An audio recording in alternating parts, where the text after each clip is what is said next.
Meus irmãos, a paz do Senhor, sou o pastor Isaac Soeiro, filiado à Convenção Estadual das Assembleias de Deus no estado do Maranhão, presidida pelo pastor Francisco Soares Raposo Filho. Este vídeo ele faz parte de um projeto da Comissão de Educação e Cultura da SEADEMA, coordenada pelo pastor Osiel Gomes da Silva. E o propósito desse vídeo é fornecer aos professores, especialmente aos professores da classe de adultos, um subsídio que aponte, sugira, faça a proposta de uma linha de exposição e uma linha de aplicação bíblica, baseado na lição. Então, neste vídeo nós vamos tratar sobre a lição de número 6, que tem como tema o profeta Elias e Eliseu, seu sucessor. Então nós queremos fazer uma proposta, apresentar uma proposta, exemplificar aqui uma linha de exposição que o professor pode estar adotando para a sua aula neste domingo e, sobretudo, aperfeiçoando, ampliando, aprofundando o estudo, tanto na exposição quanto na aplicação. Então, nós queremos basear essa nossa exposição num texto do segundo livro de Reis, capítulo 2, especialmente os versículos 1 a 18. Nós temos nesse texto a culminância de um longo processo. Nós temos o término do ministério profético de Elias e o início revigorado, a consagração do ministério do profeta Eliseu. Então vamos aqui tratar de alguns pontos que fazem parte desse processo de sucessão profética de Elias para Eliseu, dentro daquele momento histórico, dentro daquela circunstância de luta contra a idolatria no Reino do Norte, Reino de Israel. Então vamos trazer aqui alguns pontos sobre esse processo de sucessão profética. Primeiro momento, nós devemos entender, no capítulo 2, que Elias já era um profeta mais do que consagrado a Deus e diante do povo de Deus, Israel. E Elias está no final do seu ministério. E Eliseu está no momento em que vai receber a consagração como profeta no lugar de Elias. Mas nós precisamos entender que isto faz parte de um processo mais amplo, especialmente no trato de Elias para com Eliseu, na forma como Eliseu foi chamado, preparado, até chegar neste momento da narrativa do capítulo de número 2 de 2 Reis. A primeira questão, então, é sobre a vocação. A vocação de Eliseu. Um líder cristão, um líder que ministra para o povo de Deus, no meio do povo de Deus e lidera o povo de Deus, ele precisa ser alguém vocacionado por Deus. Então nós vamos observar que a vocação de Eliseu ocorre no capítulo 19 de 1 Reis. Primeiro livro de Reis, capítulo 19, versículos 15 a 21, nós vamos ter a vocação, o chamamento da parte de Deus para Eliseu. Em primeiro lugar, nós vamos entender aqui sobre esta vocação de Eliseu, que ela incluiu dois fatores que legitimam um chamado divino para a obra do ministério. O primeiro fator da vocação divina é a soberania de Deus no chamado.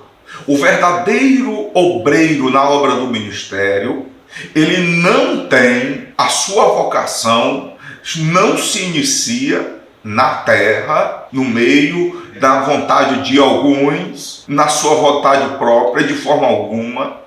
O chamado, a vocação, ela inicia com a decisão de Deus, com a vontade de Deus, com a manifestação da vontade divina para a vida do crente, do obreiro. Então isso aconteceu com Eliseu. No capítulo 19 de 1 Reis, versículo 15 a 16, diz assim: então o Senhor disse a Elias, isso está no versículo 15, agora no versículo 16: unja também Jeú, filho de Ninsi, como rei de Israel, e Eliseu, unja Eliseu, filho de Safate, de Abel-Meloá, como profeta em seu lugar.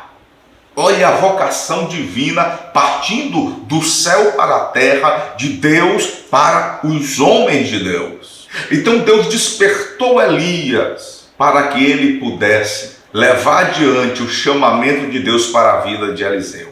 Como isso ocorreu? Elias lançou a capa, fez um gesto sobre Eliseu. O gesto de lançar a capa, isso vai estar lá no versículo nos versículos 19 em diante. Você vai perceber que quando Elias chega no campo do pai de Eliseu, ele encontra Eliseu trabalhando em atividade. Até porque Deus chama pessoas que são dedicadas, pessoas que servem de fato. Então Elias, quando vai passando por Eliseu, lança a sua capa sobre Eliseu. E naquele instante, Eliseu sabe o que aquilo significa. Aquele era um gesto simbólico que na verdade trazia um chamado, uma convocação, dizendo: vem, segue a mim, me serve, aprende de mim. Foi isso que aconteceu. Quando Eliseu viu a capa de Elias sobre si, ele imediatamente largou o serviço e os negócios do seu pai e foi atrás de Elias. Nós vamos perceber que Eliseu, ele cumpre a resposta humana ao chamado divino. Esse é o segundo fator, a resposta humana. Deus chama e a pessoa precisa ouvir e responder. Imediatamente Eliseu se dispõe, firma no seu coração a decisão de seguir Elias como seu discípulo, como seu aprendiz. Observamos que quando Eliseu recebeu este chamado, respondeu com afirmativa. Versículos 19 a 21 vai nos mostrar que Eliseu dá um grande banquete. E o que é que ele usa para esse grande banquete? Os bois com os quais ele estava arando o terreno, o campo do seu pai. Ou seja, Eliseu de fato está dando a entender que o serviço dele junto ao pai dele acabou, encerrou. Agora ele será totalmente dedicado à vocação divina. E assim acontece. No versículo 21 diz que então se levantou, seguiu Elias e o servia. Quem é chamado por Deus e responde sim ao chamado, ele não inicia sendo líder, ele inicia sendo aprendiz. Ele inicia aprendendo aos pés de um líder mais experiente, de um discípulo mais maduro, de vida exemplar, de ensino bíblico. Então, Eliseu segue Elias, até que Eliseu seja consagrado como profeta no lugar de Elias. Tem um longo processo de treinamento. Nós vamos perceber, voltando para 2 Reis capítulo 2, que os discípulos dos profetas entenderam a relação de Elias com Eliseu. Não era uma política ministerial, não era um acordo de homens, mas era um chamado, uma evidência de obediência ao chamado de Deus. E eles dois estabeleceram um relacionamento mestre-discípulo, de alguém que está aprendendo aos pés de um outro mais experiente. Isso fica muito evidente no segundo livro de Reis, nos versículos 3 e 5, quando os discípulos dos profetas dizem para Eliseu: o teu mestre, o seu mestre, eles dizem: Elias é o teu mestre, você está vinculado a ele nessa relação mestre e discípulo. Além disso, o diálogo que é estabelecido entre Elias e Eliseu nos versículos 9 a 10, até o versículo de número 11, nós vamos perceber que a conversa, o tratamento é de um mestre para o seu discípulo, é de um discípulo diante do seu mestre. Além disso, nós vamos destacar ainda o momento da sucessão apostólica. Até aquele momento, nós temos o treinamento pelo qual Eliseu passou. Um treinamento não só de ouvir a palavra de Deus da boca de Elias, mas de também testemunhar a vida exemplar de Elias. Então, no capítulo 2 de 2 Reis, nós vamos ter o momento em que vai ocorrer a sucessão profética. A primeira questão que nós queremos destacar é que o historiador bíblico, ele escreve, e a cada versículo do capítulo 2 de 2 Reis, ele vai criando uma expectativa por uma culminância, até que tudo vai convergir no momento do translado de Elias, que é tomado pelo Senhor, e o momento em que vai ocorrer a consagração de Eliseu pelo poder do Senhor diante dos discípulos dos profetas. Então nós vamos destacar aqui que neste momento Eliseu estava pronto para fazer um pedido com muita sabedoria. Era momento de Elias ser levado pelo Senhor, e Elias diz a Eliseu: pede-me o que tu queres. E Eliseu faz um pedido: quero receber por herança porção dobrada do seu espírito. Aqui, essa expressão porção dobrada não significava que Elias estava pedindo o dobro do poder espiritual que operava em Elias. Não era uma busca por maior prestígio ou superioridade a Elias. Na verdade, ele estava baseando esse pedido no contexto sociocultural dos seus dias, quando um dos costumes das famílias de Israel era que o primogênito tinha direito primário pela herança do seu pai, para que por meio dessa herança ele pudesse continuar cuidando da família quando o pai faltasse. Então entenda, Eliseu está dizendo para Elias: eu necessito do mesmo poder que operou em ti, eu preciso que opere em mim, para que eu possa continuar cuidando do povo de Deus, dos 7.000 remanescentes, fiel, para continuar liderando os discípulos dos profetas, para continuar sendo voz de Deus, profeta de Deus, instrumento de Deus para o reino de Israel, para o reino da Síria. Então Eliseu está dizendo: eu quero ser reconhecido em legítima demonstração do poder de Deus que operou em ti e através de ti. Então nós vamos ter ainda uma segunda observação: a atitude de vigilância de Eliseu junto a Elias. A narrativa do capítulo 2 vai demonstrando que está chegando o momento do translado de Elias, e isso é construído com uma série de conversa e comando e reação entre Elias e Eliseu. Quanto mais se aproxima o momento, mais junto a Eliseu permanece de Elias. Elias diz: fique aqui, porque o Senhor me enviou a Betel, Jericó, ao Jordão. E a cada comando de Elias, como é que Eliseu responde? Tão certo como vive o Senhor e como você vive, não o deixarei ir sozinho. Eliseu ficou junto do seu mestre até o último momento. Além disso, ele aumenta ainda mais a vigilância, porque Elias vincula a resposta ao pedido dele de receber porção dobrada, de receber o mesmo poder que operava em Elias nele. Elias vincula esse recebimento à postura de vigilância dele, de Eliseu.